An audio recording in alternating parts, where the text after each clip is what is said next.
Tanggal 27 Mei merupakan hari yang bersejarah bagi jemaat Muslim Ahmadiyah di seluruh dunia.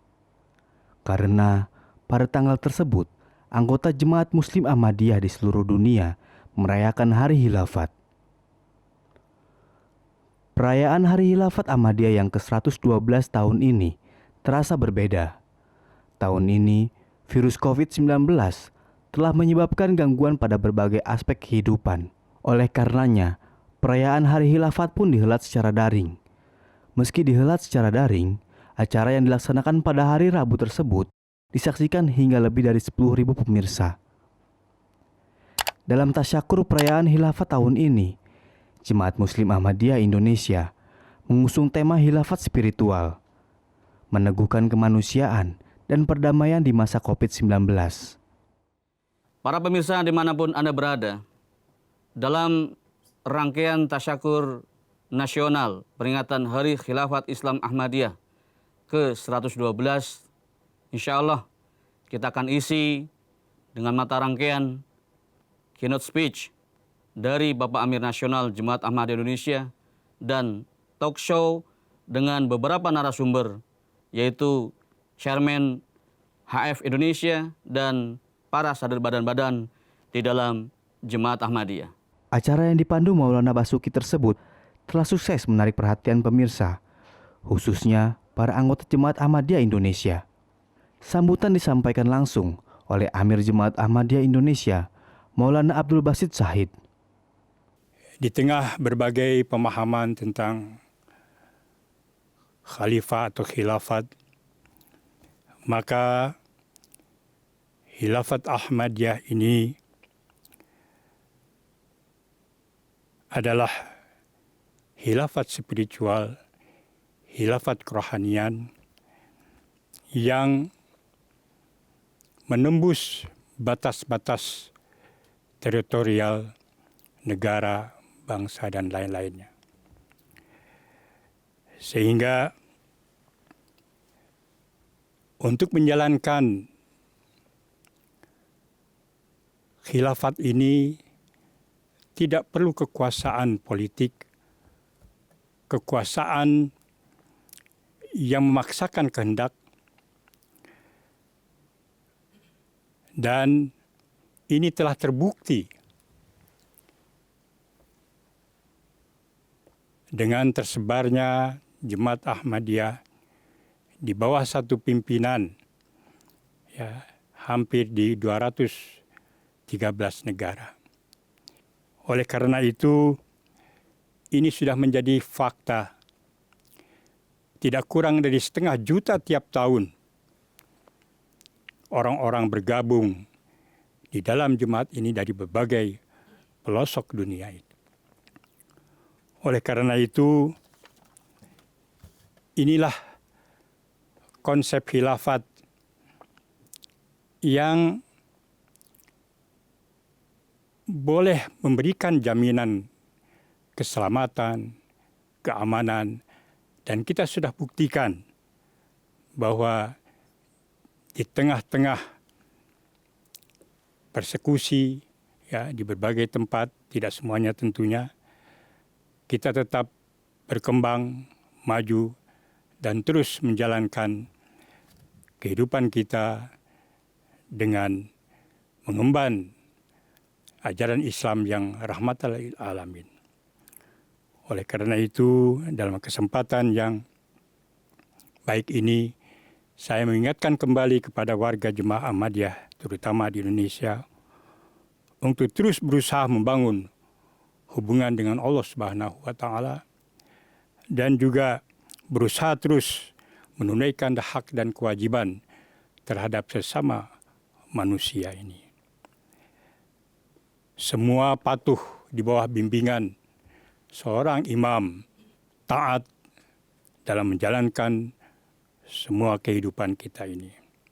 Oleh karena itu, dalam kesempatan yang baik ini saya mengingatkan kembali pada semua warga Jemaat Ahmadiyah di Indonesia untuk sejauh mana mengintrospeksi diri dalam menjalankan kehidupan kita sehari-hari yang sesuai dengan ajaran Islam, sehingga kita dapat mengimplementasikan ajaran Islam yang rahmatan lil alamin. Sekian, semoga perayaan atau tasyakur ini dapat bermanfaat dan sekali lagi kita akan menjadi orang-orang yang lebih bertakwa di dalam hubungan dengan Allah Subhanahu wa taala dan juga dalam hubungan sesama manusia. Sekian, kurang lebihnya mohon maaf. Assalamualaikum warahmatullahi wabarakatuh. Selain Amir Nasional Jemaat Ahmadiyah Indonesia, panitia secara khusus menghadirkan pembicaraan lainnya yang terdiri dari sadar badan-badan. Khalifah kita memberikan satu penekanan, ada 3 unsur yang penting yang harus diperhatikan. Pertama adalah senantiasa mendoakan anak-anak kita dalam setiap salat-salat kita. Kemudian yang kedua adalah memberikan penghargaan terhadap pencapaian-pencapaian baiknya. Kemudian juga memberikan nasihat dengan penuh kasih sayang. Dan yang ketiga adalah memberikan teladan yang sebaik-baiknya. Contoh yang sangat sederhana dan setiap hari dilakukan oleh Huzur Khalifah kita tercinta, dan ini saya yakin bisa diadopsi oleh setiap kita. Jadi Khalifah kita ada satu kebiasaan ya, bahwa beliau hampir setiap hari manakala beliau ada tinggal bersama keluarga, tidak sedang dalam satu perjalanan tugas keluar, beliau selalu bertanya kepada putra-putrinya tentang apa-apa saja yang sudah dikerjakan oleh mereka dalam seharian untuk mengkhidmati Islam ataupun jemaat. Nah, jadi apapun yang disampaikan oleh putra-putrinya, apakah itu mereka ikut serta dalam membersihkan halaman masjid ataupun ruangan masjid, ataupun juga membantu mengantarkan surat-surat jemaat dari satu departemen ke departemen yang lain, Khalifah kita sangat mengapresiasi penghormatan sekecil apapun yang dilakukan oleh putra-putrinya. Dan ini pasti akan menjadi tarbiyat yang membekas, karena pada dasarnya setiap anak itu ingin membahagiakan orang tuanya, dan dia akan membaca dari gerak tingkah kita apa yang bisa membahagiakan dan bernilai, yang dianggap bernilai di mata orang tuanya, itu yang akan dilakukan oleh anak-anak. Tema yang tadi grand temanya adalah khilafat spiritual, bagaimana kita berperan dalam kemanusiaan dan perdamaian di masa COVID-19 ini. Dan kita ingin lebih tahu bagaimana peran para pemuda Ahmadiyah sebagai motor pengkhidmat kemanusiaan. Oke, insya Allah. Saya sekarang menjadi anggota Majelis Ansarullah baru sekian beberapa tahun, dan kita tahu bahwa setiap badan dalam jemaat ini ada janji atau ikrar. Ya. Saya mungkin agak-agak lupa, makanya saya akan kutip, ada bagian yang sangat penting. Di dalam janji hudam atau janji pemuda Ahmadiyah dikatakan, aku berjanji setiap saat bersedia mengorbankan jiwa, raga, harta, waktu dan kehormatanku untuk kepentingan agama, nusa, dan bangsa. Nah, ini kalimat yang menarik, untuk kepentingan agama, nusa, dan bangsa. Pertanyaannya, ini mau mengabdi kepada agama yang mana? Kemudian nusa bangsa yang seperti apa? Oke. Ya, baik, betul. Itu memang ada ketika kita menamakan diri kita sebagai pemuda Ahmadiyah, itu ada janji yang pasti melekat di dalam pundaknya. Tadi yang disampaikan kepada agama, nusa, dan bangsa. Karena Ahmadiyah merupakan bagian dari Islam, tentu pengorbanan dan cinta pemuda Ahmadiyah adalah untuk kepentingan agama Islam, gitu ya. Nah, sedangkan nusa dan bangsanya itu adalah kepada nusa dan bangsa di mana para pemuda Ahmadiyah itu tinggal dan menjadi warga negaranya, gitu ya. Untuk pemuda Ahmadiyah yang ada di Indonesia, dia mencintai dan berkorban untuk bangsa Indonesia. Begitu juga pemuda Ahmadiyah yang ada di China, dia mencintai negara China. Begitu juga yang di Amerika, mencintai negara Amerika.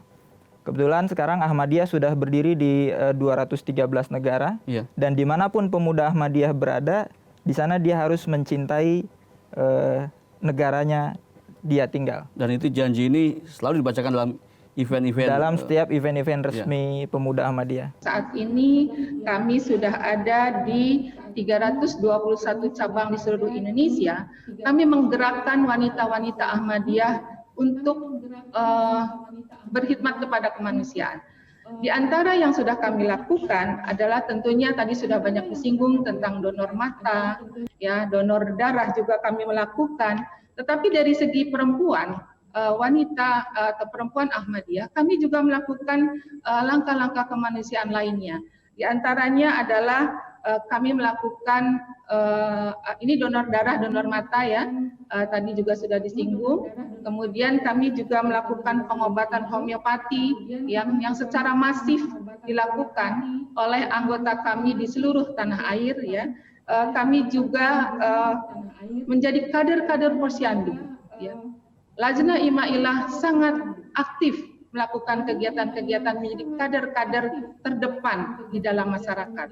Dan juga selain itu kami memiliki tim perawat jenazah ya, yang mungkin tidak terpikirkan oleh yang lain, tapi kami justru membentuk ini sehingga saat diperlukan kami siap untuk memberikan layanan kepada setiap masyarakat.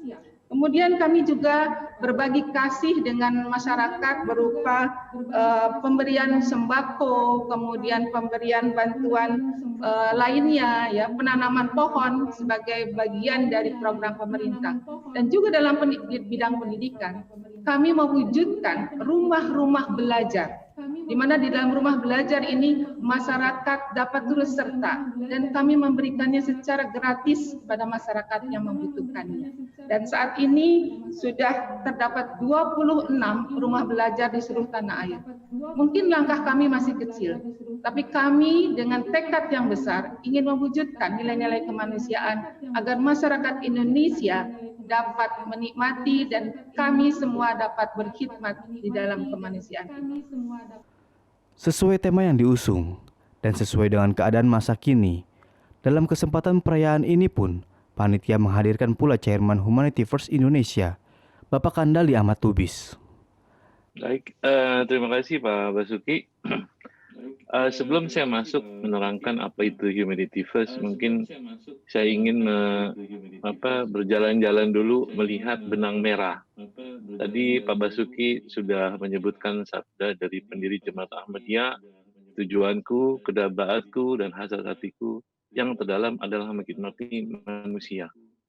Saya menemukan benang merah itu dari kami lah di Humanity First itu memang berusaha menggali lah apa nih hubungannya antara kita beragama dan berkemanusiaan.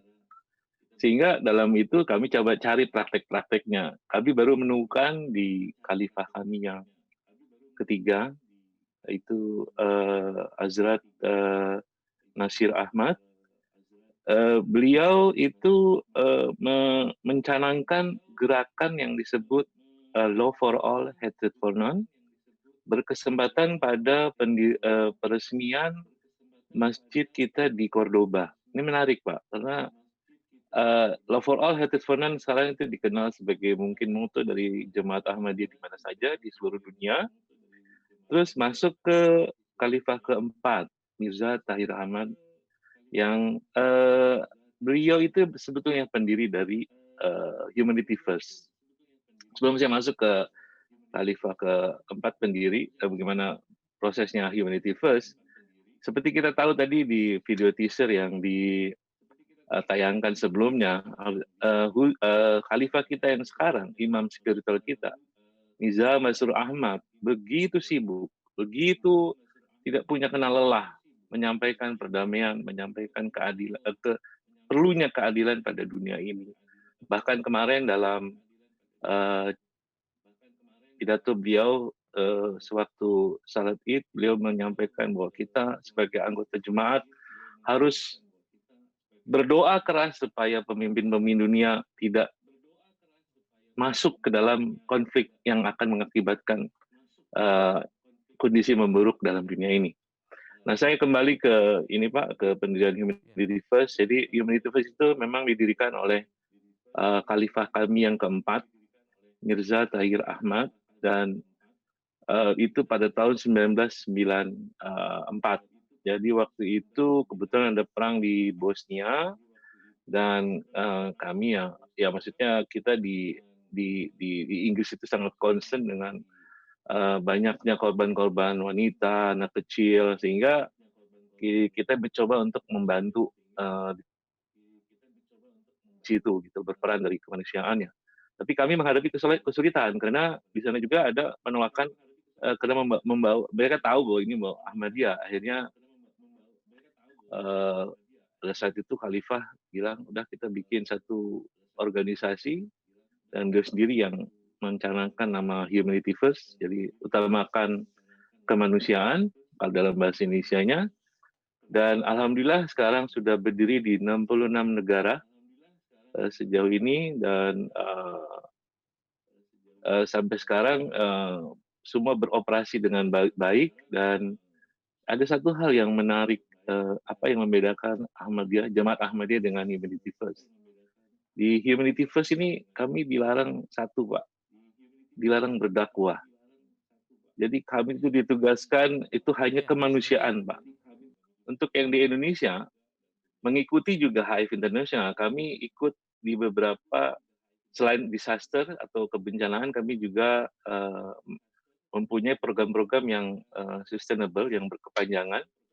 Itu antara lain kalau disebutnya itu food security atau keamanan makanan, knowledge for life atau pengetahuan akan kehidupan untuk berkehidupan, orphan care itu adalah yatim piatu, anak yatim, water for life, ya air untuk kehidupan, global health,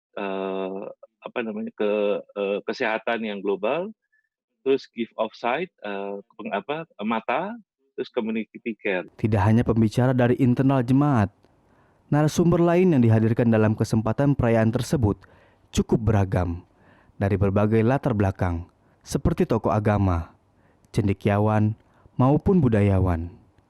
Mereka memberikan testimoni mengenai eksistensi Khilafat Ahmadiyah. Assalamualaikum warahmatullahi wabarakatuh. Pertama-tama saya ingin mengucapkan selamat kepada Jemaah Ahmadiyah yang akan melaksanakan tasyakur Khilafat Islam Ahmadiyah ke-112 pada 27 Mei 2020 ini dengan tema Khilafah Spiritual untuk Kemanusiaan dan Perdamaian. Persoalan khilafah adalah persoalan penting di dalam Islam karena pertama, sistem ini berhubungan dengan konsep ummah, sebuah konsep yang hadir sejak awal Islam yang sering dipakai untuk menunjukkan bahwa seluruh umat Islam di dunia tanpa pandang etnis, bahasa, warna kulit, dan kebangsaan adalah komunitas yang tunggal dengan keyakinan spiritual yang sama dan menyembah Tuhan yang sama. Makna khilafah yang ketiga itu adalah berkaitan dalam urusan agama, bahwa khilafah hanya bermakna dan berkaitan dengan urusan agama. Sistem yang berlaku di sini sebetulnya mirip dengan model yang pertama, hanya saja kekuasaan dan otoritas khalifah dalam model ini hanya ada dalam bidang agama. Kekhilafahan Ahmadiyah adalah model yang ketiga ini. Dan ini bisa menjadi alternatif terhadap hegemoni pemahaman tentang khilafah yang selama ini berkembang di dalam masyarakat. Dan juga bisa menjadi demystifying konsep dari khilafah secara umum. Sekali lagi selamat melaksanakan tasyakur khilafat. Dan wassalamualaikum warahmatullahi wabarakatuh. Pada tanggal 27 Mei ini komunitas Ahmadiyah merayakan tasyakur Khilafat Islam Ahmadiyah ke-112 dengan tema Khilafat Spiritual untuk Kemanusiaan dan Perdamaian. Saya mengucapkan selamat kepada saudara dan saudari Ahmadiyah. Semoga komunitas Ahmadiyah dapat melanjutkan pengabdiannya bagi kemanusiaan dan perdamaian. Di tahun 2020 ini, bangsa Indonesia memperingatkan dengan gembira 75 tahun kemerdekaan. Suatu kegembiraan yang juga jangan kita izinkan dikurangi atau dimatikan oleh ancaman virus corona. Mari kita sambut dengan gembira kehadiran komunitas Ahmadiyah dengan gembira. Ahmadiyah adalah bagian integral bangsa Indonesia. Sejak lebih dari 100 tahun, kehadiran Ahmadiyah mendukung kemanusiaan dan perdamaian di Indonesia. Ahmadiyah adalah welcome bersama kita. Saya juga suka dengan semboyan Anda, love for all, hatred for none. Mari kita tidak memberi ruang pada segala kebencian dan iri hati. Kita tidak membenci, kita bahkan tidak membenci mereka yang membenci kita. Kasih bagi semua, itu sikap yang membuat kita bersatu dan bisa maju bersama. Ahmadiyah merupakan komunitas berharga di antara kemajemukan komunitas Indonesia. Semoga Tuhan terus memberkati komunitas Ahmadiyah. Terima kasih. Sejauh yang saya ketahui terkait dengan saudara-saudara saya, JAI, Jemaat Ahmadiyah Indonesia, melalui pergaulan kami, silaturahim, bahkan 2 tahun terakhir ini kami sempat berkunjung ke markas pusat Jemaah Ahmadiyah Indonesia di Parung, dan juga secara umum saya kebetulan bisa mengikuti kegiatan-kegiatan Jemaah Ahmadiyah di seluruh dunia melalui channel MTA, Muslim Television Ahmadiyah itu. Bahkan di dalam kegiatan-kegiatan kolaborasi dengan kami di Jawa Tengah ini, saya mendapatkan kesan yang mendalam. Setidaknya ada 3 kesan yang bagi saya cukup menarik. Yang pertama terkait dengan komitmen kebangsaan saudara-saudara saya di JAI, bahwa tidak ada satupun kegiatan yang saya lihat, saya amati, saya rasakan, kegiatan-kegiatan yang menunjukkan kontra dengan eksistensi mereka sebagai bagian dari elemen bangsa. Artinya, komitmen terhadap Negara Kesatuan Republik Indonesia dan Pancasila cukup jelas. Tidak ada kegiatan yang bertentangan dengan NKRI dan Pancasila. Ini menarik. Yang kedua, terkait dengan komitmen kemanusiaan. Luar biasa saudara-saudara saya di JAI ini, bagaimana mereka mengekspresikan nilai-nilai keagamaan itu menjadi nilai-nilai kemanusiaan yang dipraktekkan secara nyata. Tidak hanya slogan, tidak hanya teori, tetapi betul-betul saudara-saudara JAI ini melalui yang saya ketahui, melalui sayap organisasi yang namanya HF, Humanity Force Indonesia itu, dan bahkan kami sudah berkolaborasi dengan mereka, bahwa saudara-saudara kami dari JAI ini melalui HF itu tidak ada membedakan siapa ini yang harus dibantu. Apakah dia latar belakang organisasinya berbeda, amaliyahnya berbeda, bahkan terhadap saudara-saudara kami yang di luar Islam, baik Kristen, Hindu, Buddha, Katolik, dan lain sebagainya, bahkan penghayat kepercayaan juga kami bisa biasa berangkulan dalam soal kemanusiaan. Selain testimoni yang disampaikan para tokoh, panitia pun telah menyiapkan cuplikan khusus berkenaan dengan kegiatan sosial Jemaat Ahmadiyah Indonesia di masa pandemi ini. Acara yang berlangsung selama 2 jam tersebut telah sukses mengobati rasa rindu anggota untuk saling bertemu satu sama lain di tengah-tengah ketidakpastian pandemi ini. Semoga Allah Subhanahu wa taala menganugerahi kesehatan yang sempurna bagi kita semua. Amin.